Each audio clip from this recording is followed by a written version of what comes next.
Poco después de la Revolución de 1917, el gobierno soviético encargó a 3 científicos que investigasen las ventajas pedagógicas de la práctica del ajedrez. El informe fue muy favorable y, como consecuencia inmediata, millones de niños soviéticos empezaron a disfrutar del deporte mental. La iniciativa fue copiada después en países de los 5 continentes y siempre, que nosotros sepamos, con resultados muy positivos. No puede ser malo que los niños jueguen pensando y piensen jugando, aunque todavía queden unos pocos incrédulos. Hemos recabado varias opiniones de expertos. De hecho, tenemos comprobado a lo largo de los diferentes años en los cuales ya llevamos practicando el ajedrez que los chiquillos se van desarrollando las facultades que difícilmente podríamos a lo mejor hacerlo de una forma teórica. Bueno, pues a través de un deporte tan sencillo como es el ajedrez, aparentemente, porque es mucho más complejo de lo que luego se puede pensar, pues se le van desarrollando facultades como puede ser, por ejemplo, su expresión, su comprensión, su pensamiento lógico principalmente, su sistematización, el grado de atención que puedan desarrollar después en las diferentes clases, y eso sí está comprobado además. De forma sistemática hemos ido haciendo un seguimiento y bueno, las experiencias tanto de este centro como en otros centros yo creo que son positivas. El ajedrez desarrolla la inteligencia, claro, la concentración, la memoria. Por el reglamento que tiene el ajedrez da como una estructura de vida muy organizada hasta cierto punto, y eso te ayuda a resolver algunas situaciones o problemas de la vida cotidiana. Pienso que es muy bueno en los colegios el ajedrez porque incluso está comprobado que alumnos que son ajedrecistas o que estudian ajedrez tienen grandes resultados en las demás ramas de educación. Bueno, a mí el ajedrez me ha ayudado mucho porque yo soy informático de formación. Los problemas ajedrecísticos y los problemas informáticos son bastante similares en cuanto al modo de afrontarlos y al modo de resolverlos. Y el ajedrez forma el carácter, eso no cabe duda. Cuando un niño empieza a jugar ajedrez, empieza a tomar decisiones, empieza a esforzarse. La suerte en ajedrez no existe, no hay excusas. O sea que tiene una serie de ventajas positivas que te curten y te enseñan a afrontar los problemas reales de la vida.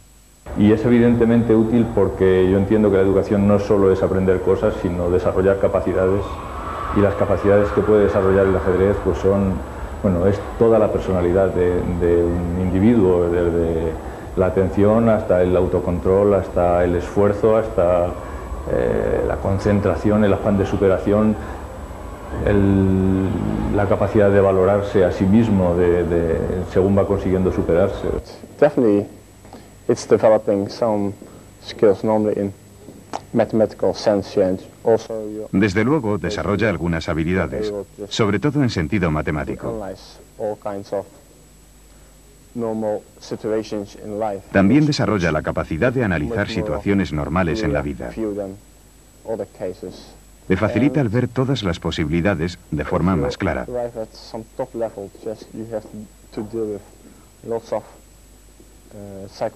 Además, tienes que utilizar muchos trucos psicológicos.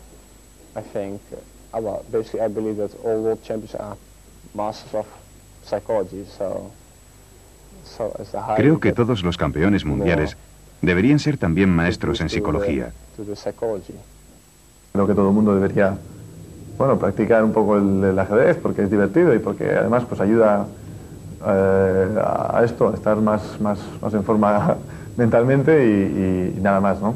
Y yo creo que en mi caso en particular, pues yo siempre he sido un poco despistado personalmente, y entonces pues con el ajedrez creo que eso sí me ha ayudado a corregir ese pequeño defecto, ¿no? También sigo siendo despistado, por supuesto, pero quizás un poco menos y estoy un poco más también pendiente de las cosas, ¿no? Hay muchos argumentos.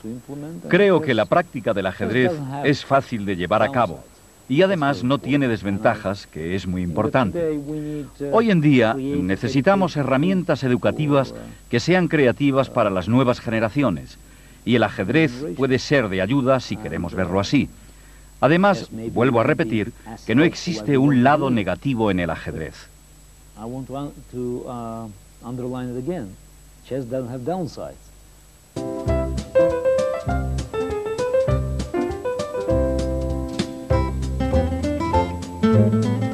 Los finales de partida son tan ricos en ideas que, aunque uno dedicase 1 hora diaria durante toda su vida, todavía le quedarían cosas por aprender. Por eso, en esta obra, y especialmente en su parte audiovisual, nos tenemos que limitar a darles unas pautas, es decir, unos principios generales, los trucos, los métodos más frecuentes para poder manejar bien este tipo de posiciones. Por ejemplo, en los finales de damas y peones, a veces uno siente un poco de miedo, sobre todo al principio, porque es habitual que el bando defensor pueda dar muchos jaques y amenace con el jaque perpetuo. Así ocurre en esta posición. Las blancas tienen un peón de ventaja y además podrían conseguir otro capturando el de C6. Pero eso sería un grave error, porque llevaría inmediatamente al empate. Después de dama C6, seguiría simplemente dama F4 jaque, rey G1, dama C1 jaque. Si ahora el rey vuelve a H2, dama F4 jaque y estamos igual que antes, por lo tanto hay que intentar salir aquí. Pero ahora la dama negra ocupa la columna D, dama D2 jaque, rey F1, dama D1 jaque, rey F2, y esto es un agujero del que es imposible salir. Ahora bien, esa conclusión sería engañosa, porque esta posición pertenece a una partida Maroczy-Bogolyubov del torneo de Dresden de 1936. Les tocaba jugar a las blancas, y Maroczy encontró una manera de ganar que no era comerse el peón, sino una bastante más sutil. Lo que hizo fue aplicar ese truco que hemos visto en otro tipo de posiciones, de finales, que consiste en sacrificar un peón para conseguir actividad, en este caso un peón pasado. Es decir, Maroczy lo que hizo fue B5, y lógicamente hay que tomar ese peón. C por B5, y ahora, por supuesto, C6. Bogolyubov jugó dama C2 para controlar ese peón y evitar que corone rápidamente. Aquí las blancas podían haber jugado perfectamente C7, hubiera sido una jugada perfectamente natural. Lo que pasa es que, bueno, Maroczy optó por ganar algunos tiempos o tender pequeñas trampas al negro a ver si caía. De momento, dama H5 ataca el peón de F7 con jaque. Por lo tanto, lo que hacen las negras es quitar el rey de esa casilla para que, si dama por F7 sin jaque, las negras puedan jugar dama C6 y en ese caso se quedan con un peón pasado, el peón de B5. Entonces, Maroczy, al ver que las negras no habían caído en la trampa, jugó dama D6, Bogolyubov hizo dama C4 con el fin de ir apoyando también el avance de su peón si las blancas se mantuvieran pasivas, y por lo tanto es el momento de jugar C7. Y ahora la cosa ya se pone muy seria, porque las blancas amenazan nada menos que dama F8 jaque, seguido de C8 igual a dama, y entonces la partida habría terminado. Por lo tanto, hay que volver a tener mucho cuidado con las negras, y Bogolyubov volvió con su rey a H7. Y ahora se plantea el dilema de esta partida. ¿Qué hacer? Porque, de momento, esta dama en D6 está perfectamente colocada, en el sentido de que, por un lado, apoya a su peón pasado, y por otro lado, protege a su rey de esos jaques que hemos visto tremendos antes que conducían al empate. Pero bueno, algo habrá que hacer para poder progresar. Y lo que encontró Maroczy fue una forma de pasear con su rey, de manera que al final de un largo paseo no hubiera más jaques y entonces el peón pudiera coronar. Lo que hizo fue dama D7, que protege la coronación del peón, parece una jugada tremenda, pero tiene el inconveniente de que ha dejado débil esta diagonal donde la dama, como hemos visto, podía dar jaques. Pero, ¿qué es lo que ha pensado Maroczy? Que como ahora la dama está evitando, la dama blanca me refiero, está evitando esos jaques por la columna D que antes veíamos con la dama negra, y que además, por otro lado, este peón puede ser hasta beneficioso para las blancas, porque puede dar un refugio al rey blanco por estas casillas, justo detrás del peón, de manera que la dama negra no podría darle jaques en esta columna, el peón le estorbaría. Entonces procede a jugar dama D7 y ahora no le importa recibir muchos jaques porque ha visto un plan claro de salvación para el rey, es decir, de victoria. Dama F4 jaque, rey G1, dama C1 jaque, rey F2. Fíjense en la diferencia, antes la dama podía dar jaques en esta columna, ahora no puede, tiene que hacer otra cosa. Pero bueno, de todas maneras parece que tiene muchos jaques. Dama C5 jaque, rey C2, dama C2 jaque, rey E3, dama C5 jaque, parece que es una sinfonía que nunca va a terminar, rey E4, dama C4 jaque, rey E5, y aquí empezamos ya a ver que las cosas se ponen feas para las negras. Ahora ya no sirve cualquier jaque, porque, por ejemplo, dama C5 jaque podría seguir rey F6, y entonces las blancas amenazan con penetrar incluso en el flanco del rey o comerse ese peón y debilitar también la posición del rey negro. De alguna manera lo que hacen las blancas es amagar por la derecha y dar por la izquierda, porque para evitar que el rey blanco vaya a esa casilla, las negras tienen que dar este jaque, y entonces las blancas ya han conseguido progresar porque consiguen pasar a la columna D. Rey de 5, dama C4 jaque, rey de 6, y ahora van a pasar a la columna C, porque las negras no pueden evitarlo, las blancas siempre amenazan coronar. Entonces, dama B4 jaque, rey C6, dama C4 jaque, rey B7, y se acabó. Las negras no tienen ya ningún jaque y se amenaza C8, que es imparable. Como ven, el largo paseo ha sido realmente muy largo, pero ha merecido la pena, ha sido fructífero. Conviene insistir en que, aun en las posiciones con muy pocas piezas, puede haber sorpresas tácticas. Siempre hay que buscarlas. Y aquí tenemos un ejemplo perfecto. Este es un final de damas que en apariencia es extraordinariamente simple. Las blancas tienen un peón a punto de coronar, pero parece que no pueden coronarlo. Está clavado por la dama a muy larga distancia, si bien es verdad que ahora el rey negro está en jaque y tiene dos variantes, dos posibilidades, rey A6 o rey C7. Veamos, por ejemplo, rey C7. No parece que hayamos progresado mucho, podemos dar muchos jaques, pero el problema está en que ese peón está clavado. Y si intentamos desclavarlo, por ejemplo, con rey A7, la dama negra daría jaques, por ejemplo aquí en G1, y el rey difícilmente podría progresar. Si vuelve al rincón, la dama vuelve a clavar el peón. Y si sale del rincón, la dama negra podría dar muchos jaques. No parece que por ahí haya una solución. Sin embargo, aquí hay un truco precioso escondido, porque a rey C7 la jugada ganadora es nada menos que dama H2 jaque, que parece un suicidio porque pierde la dama. Pero fíjense en que cuando el peón blanco corona, por supuesto se convierte en dama, no solamente da jaque, sino que por rayos X hay una acción sobre la dama negra que queda perdida al estar en la misma diagonal que el rey negro. Ese sería uno de los trucos, pero no el único, porque en la posición inicial hemos dicho que el rey negro estaba en jaque, la dama estaba clavando el peón y que tenía dos variantes. Una era rey C7, que ya la hemos visto, y la otra variante lógica es rey A6. ¿Qué pasa entonces? Pues un truco muy similar, consistente en coronar de manera que al hacerlo se gane la dama contraria. Dama A2 jaque, rey B5 o rey B6 es lo mismo, en realidad es indiferente, dama B1 jaque. Otra vez el mismo truco, pero por el otro lado. Única jugada, dama por dama, el peón corona dama con jaque, el rey tiene que mover y una vez más, por el efecto de rayos X, la dama negra queda perdida. Por lo tanto, déjenme insistir, busquen siempre el petróleo, incluso en las posiciones que parezcan desérticas. El final de dama puede ser muy largo, porque el bando débil siempre tiene muchos jaques, y en el momento en que empiezas a empujar a tus peones desde el rey está abierto y podría alargarse mucho. La posición de la dama y el peón frente a la dama es una posición muy complicada, porque no se trata de simple geometría, como en los finales de alfil o de peón, pero también tiene muchas reglas que se pueden cambiar de vez en cuando.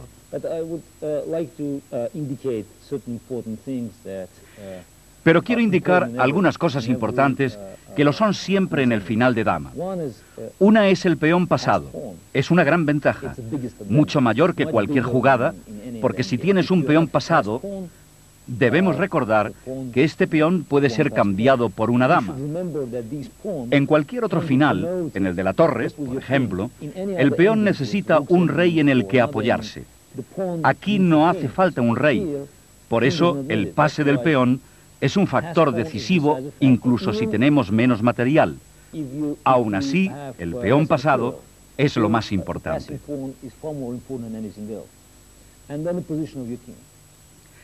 Y ahora la posición del rey. Si no puedes colocar el rey en una buena posición, entonces todo queda decidido. Voy a poner algunos ejemplos con las combinaciones ideales. Si tenemos un peón pasado en la columna B y si el rey se encuentra en H7, entonces lo que necesitamos, olvidémonos de las piezas blancas por un momento, necesitamos la dama en algún sitio cerca de C2 y aquí la dama está protegiendo al peón que va hacia allí y también protege al rey de los jaques. Bueno, no ocurre muy a menudo. Yo realicé esta jugada con éxito cuando era un jugador muy joven, con las piezas blancas, y solo con mi dama en la diagonal, protegiendo al rey y también a los peones. Hay dos factores importantes que uno debe siempre anticipar. Uno es la posición del rey y el otro es el número de peones pasados. Estos dos factores superan la ventaja de material, porque imaginemos que las blancas tienen aquí muchos peones. Así, una cosa así. ¿Qué podrían hacer? Una posición así. Y otro factor importante para los finales de dama es la centralización. Todos sabemos que la centralización es muy importante, pero en cualquier otro final no es tan crucial, porque la pieza podemos necesitarla en cualquier otro sitio. La dama se mueve rápidamente y a cualquier lugar. Por eso, en los finales tradicionales, como por ejemplo la dama y peón B contra dama, al final, incluso si empujas demasiado lejos el peón, aún así, la clásica posición ganadora será así, con la dama en el centro y el rey viene desde allí.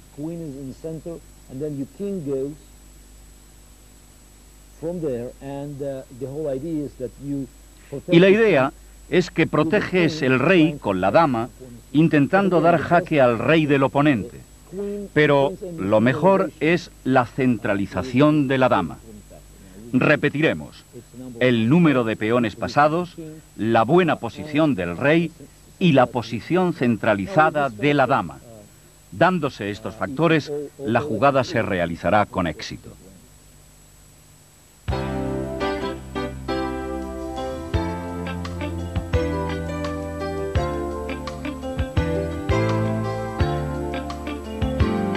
Alexander Aliógin, nacido en Rusia y nacionalizado francés, fue campeón desde 1927 hasta su muerte en 1935.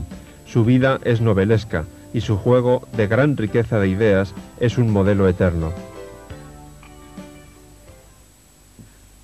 Aliógin hizo una enorme contribución al ajedrez.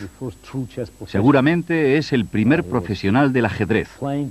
Jugaba al ajedrez con una gran seriedad y era una persona muy dinámica. Toda su vida la pasó entre el comunismo de Rusia y el fascismo de Alemania. Era una persona muy polémica y su ajedrez también, pero tan dinámico y tan agresivo como la contienda militar de aquellos años.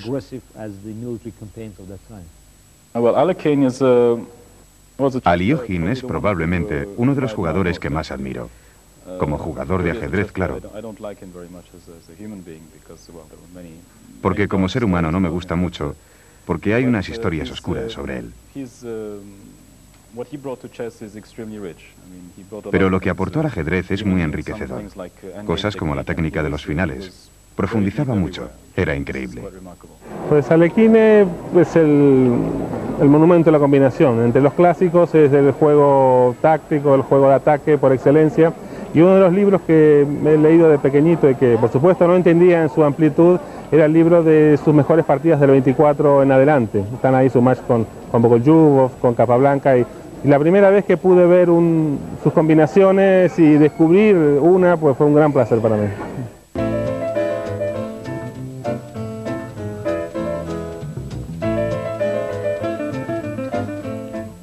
En posiciones abiertas, los alfiles son cuchillos que atraviesan el tablero. Esa frase le resultará familiar si se han mantenido fieles en el seguimiento de esta obra. Y la metáfora cobra un especial significado cuando nos referimos al dominio de una de las grandes diagonales, la que va de A1 a H8 o de H1 a A8. Y sobre todo, si se dan dos factores adicionales. Uno, que la dama trabaje coordinadamente con ese alfil en el dominio de la gran diagonal, y dos, que el rey adversario esté al final de esa diagonal. ¿Por qué ocurre eso? Es fácil de entender. La dama y el alfil en esos casos son piezas que trabajan a larga distancia y por lo tanto están obligando al bando defensor a mantenerse siempre pendiente de las amenazas de mate o similares que pueda haber en base al dominio de la gran diagonal. Es decir, mientras con sus otras piezas las blancas tienen bastante libertad de acción, suponiendo que las blancas sean el bando atacante, las negras siempre tienen que tener un ojo puesto, mirando de reojo a ese dominio de la gran diagonal y a parar esas amenazas. Vamos a empezar con un ejemplo básico y le recomiendo encarecidamente que lo graben bien. No me refiero a la posición exacta de las piezas, sino a la idea general, porque muy probablemente va a salir en varias de sus partidas. Las blancas tienen un importante dominio de las casillas negras, pero ahora mismo las negras no tienen por qué estar demasiado preocupadas, confiando en que tienen jugadas del tipo alfil F8 y alfil G7 para proteger estas casillas de color negro débiles alrededor del enroque. Y aquí viene el principio más importante. Ese alfil de momento está atacado por la torre de C1 y les toca mover a las blancas.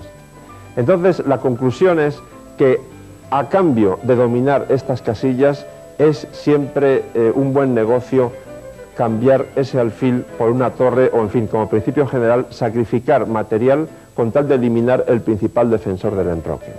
Por lo tanto, las blancas juegan torre por C5, dama por C5, y aún las negras pueden confiar en que no pasa nada grave, porque si alfil F6, dama F8 y todo está bajo control. Pero hay una jugada intermedia totalmente decisiva, alfil B5, aprovechando que la dama no puede capturar el alfil porque entonces alfil F6 y el mate sería inevitable. Se da la circunstancia además que la torre no tiene una buena casilla. Si se va a F8 le ha quitado esa casilla a la dama y entonces alfil F6 sigue siendo mate y tanto E7 como D8 están fiscalizadas por este alfil de casillas negras. Por lo tanto, las negras no tienen más remedio que devolver el material con dama F8. Pero entonces sigue alfil por E8, hay que jugar dama por E8, alfil F6 amenaza mate en G7, única defensa dama F8, se cambian las damas y fíjense en qué situación ha quedado el rey con esas casillas negras tremendamente débiles. Torre D1 y la partida se ha terminado. Se amenaza mate, habría que jugar alfil D7, torre por D7, etc. Recuerden lo más importante. En este tipo de posiciones, si vamos a conseguir eliminar el alfil que domina o que defiende las casillas próximas al enroque, es un buen negocio sacrificar material. Siempre hay que tener en cuenta que en ajedrez casi todas las reglas suelen tener muchas excepciones o que los principios son muy relativos. Pero dicho eso, también repito que el dominio de una gran diagonal, al final de la cual está el rey negro, puede compensar o justificar el sacrificio de grandes cantidades de material. Y hay aquí un ejemplo muy significativo, el de la partida Alexander Lachmann de 1934. Las blancas están atacando sobre el enroque negro, tienen tres piezas muy bien dispuestas para ello, pero a simple vista parece que las negras con ese alfil de F8 están protegiendo muy bien el punto débil, el punto clave G7. Protegen el punto G7, pero ojo, no protegen el punto H8, donde eventualmente este tren del alfil y de la dama también podría hacer mucho daño. Todo jugador experimentado, al llegar a este punto del análisis, empezaría a considerar seriamente un sacrificio típico en estas posiciones. El de llevar el caballo a F6 con jaque, con el fin de abrir completamente la gran diagonal. Claro que si empezamos a calcular, veremos que después de caballo F6 jaque, G por F6, dama por F6, las negras pueden cerrar la gran diagonal a cal y canto, parece, con D4. Pero entonces ligamos eso con lo que he dicho al principio. Cuando se trata de dominar la gran diagonal para dar mate, puede estar justificado entregar mucho material. Fíjense que en ese momento, si jugamos torre por D4, la torre además estaría amenazando venir a esta casilla, como la columna G estaría abierta, y colaborar en el ataque de mate contra el rey. Una vez visto todo eso, el jugador avezado ya se da cuenta de que aquí huele a victoria y de que el precio del material sacrificado va a estar compensado. Caballo F6 jaque, G por F6, dama por F6, se amenaza mate, D4 para cerrar la diagonal, sin miedo se sacrifica la torre. Recuerden que se amenaza torre G4 jaque, entre otras cosas. C por D4, alfil por D4, se renueva la amenaza de mate. Y fíjense qué patética es la posición de las piezas negras, que solamente hay una defensa, de momento, que es rey H7. Y ahora, otro truco importantísimo que suele ser aplicado en muchas partidas con posiciones de este tipo y que les recomiendo que también lo graben bien. En lugar de dar jaque tras jaque, muchas veces, no siempre, pero muy a menudo, conviene hacer una jugada previa, una jugada intermedia, para eliminar las retiradas del rey negro cuando sea extraído hacia el centro del tablero. En este caso, esa jugada es G4, mucho mejor que dar jaques empezando por la casilla H8, porque G4 corta las casillas F5 y H5, por donde el rey negro planeaba escapar. Ahora no hay ninguna defensa contra la amenaza dama H8 jaque, rey G6, dama G8 jaque y mate seguido, porque si el alfil negro se marcha de la casilla F8, entonces las blancas dan mate inmediatamente en G7. Es decir, ese potentísimo tren formado por la dama y el alfil blancos en la gran diagonal ha hecho estragos.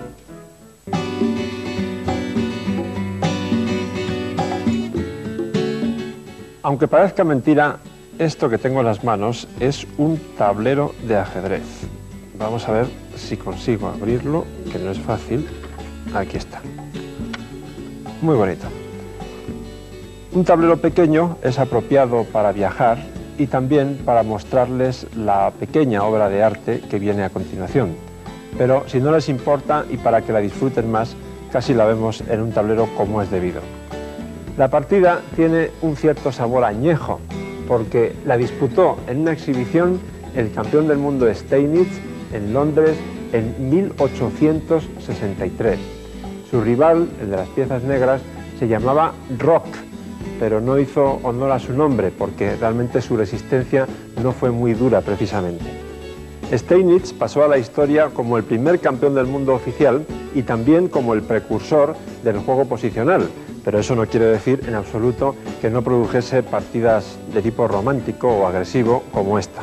Con blancas empezó con E4 y Rock siguió E5, caballo F3, caballo C6, alfil C4, la apertura italiana, una de las más apropiadas para la época romántica, alfil C5 de las negras, y ahora el famoso, al menos durante más de medio siglo, gambito Evans, B4, que dejó de jugarse sobre todo por las ideas que aportó Lasker con las negras, hasta que Kasparov lo revitalizó en los años 90.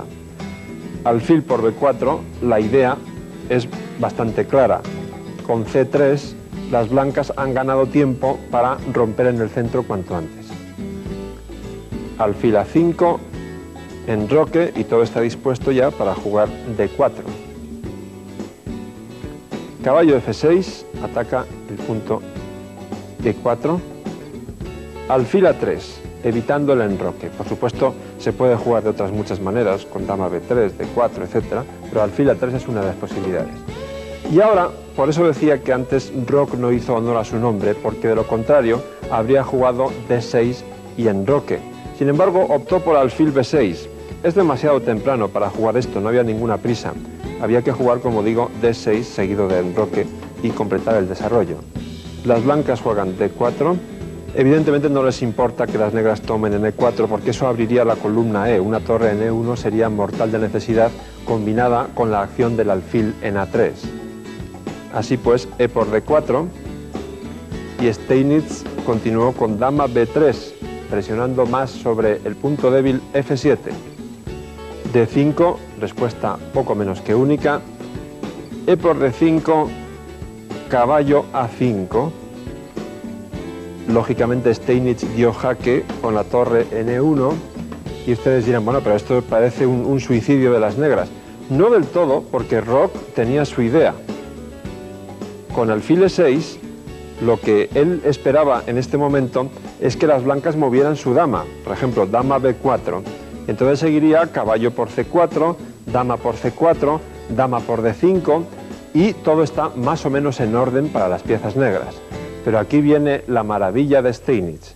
Es el comienzo del fin, o el comienzo de los fuegos de artificio. D por E6, no importa que la dama se pierda. Ahora verán ustedes por qué. Caballo por B3, E por F7, jaque, y aquí empieza el brillante camino del rey negro hacia el patíbulo. Rey D7, alfil E6, como ven, las negras no tienen mucho donde elegir.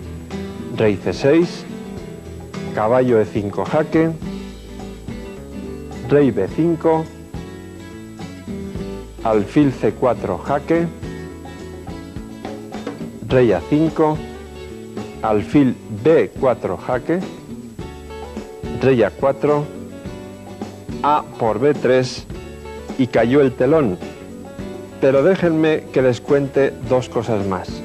Algunos rumores no confirmados dicen que esta partida se jugó con la ventaja de un caballo para las negras. Quiero decir, que el caballo de B1 en realidad no existió, cosa que es perfectamente posible si tenemos en cuenta que no se ha movido en toda la partida y que aunque no estuviera en la posición final donde está, en B1, no cambiaría nada. Pero hay un rumor aún más contundente. Se dice que Steinitz dio no un caballo sino una torre de ventaja, la torre de A1. Y si la quitan de A1, verán que la partida también termina exactamente igual y que la posición final de jaque mate también es válida. Aunque Rock no fuera precisamente un rival muy rocoso, la verdad es que contribuyó a que nos dejasen una pequeña obra de arte que espero que hayan disfrutado ustedes tanto como yo.